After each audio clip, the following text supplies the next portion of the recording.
And the first question that always gets asked is, why would you give your music away? Why on earth would you possibly do this? And so let's think a little bit about how the music industry works for those of you who are not necessarily working in it already, just so we are on the same page. So let's say I'm going to take Roxana as an example. Roxana comes to me, and actually she doesn't come to me directly. Her friend Anna happens to know me, and I'm Big Willie, record industry mogul. Anna and I go way back. We went to school together. We know each other from back in the early days. It's all good. Roxana, I don't really know her, but Anna's like, yo, this chick is dope. She's got skills. You've got to check her out. She's the next big thing. I'm like, man, I don't really know. I mean, I hear artists all the time. She's like, no, D, please. It's me. Just check her out. I'm like, all right. I go to the concert. I see Roxana up there. She's at this club. A bunch of kids are out there dancing. They're sweaty. It's packed. I'm like, what's going on? She gets up there. She opens her mouth, and it's beautiful. She can blow, and her hair is spinning in the wind. And I'm like, she's gorgeous, and she can sing. It's incredible. That's my next hot pop star. I take her aside. And I'm like, listen, we got to talk. I think there's a possibility. I want you to sign effectively a letter of intent that we're going to sit down and negotiate a record deal for you. She's like, oh my God, it's amazing. I can't believe it. I just graduated. I didn't even know what I was going to do. I could barely pay my rent. And I love my music. And you're a record industry mogul. Yes, signs right there on the bottom line. From that point on, she's screwed. Because now, the parameters of that letter of intent dictate where we can and cannot go with the actual full agreement. And it is all on my terms because I came with that in hand and she didn't have a lawyer to look at. So before we even got to negotiate the deal, she's got a bad deal. But let's say we don't imagine the worst deal. Let's just take something that is standard. For purposes of simple math, let's say that she gets a 10% royalty on records, right? 10% royalty on every record that is sold. And I'm like, all right, that's fair enough. I say I'm going to put $1 million into Roxana's record because I'm into recording it and promoting it and doing the videos and the radio campaign, the whole nine, $1 million. Because I think she's that dope. She can make it. And she's thinking, oh, this is great. When we sell $1 million worth of records, now I will have paid the money back, and then I can start getting paid, right?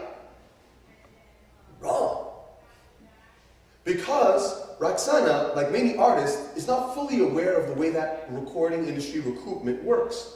See, the recoupment is not simply, I put out $1 million, and so you return $1 million, and now we're even. The recoupment is based upon your royalty rate. Her royalty is 10%. So I'm out there and I'm selling this music. We sell $1 million worth. Roxana's like, can I get paid now? I'm like, no, you still owe me money.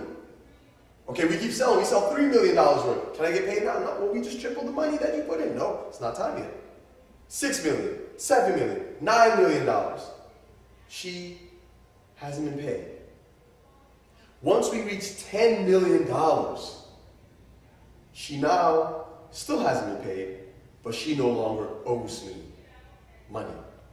Is that because there's $10 million of costs baked in, or is there like a preferred? That's a great question. It's because the royalty rate is what is applied to recoupment. So any revenue outside of, the artist is responsible for 100% of the cost. Except for videos, they're responsible for 50% of the cost there, but we won't complicate it. For everything else, they're responsible for 100%.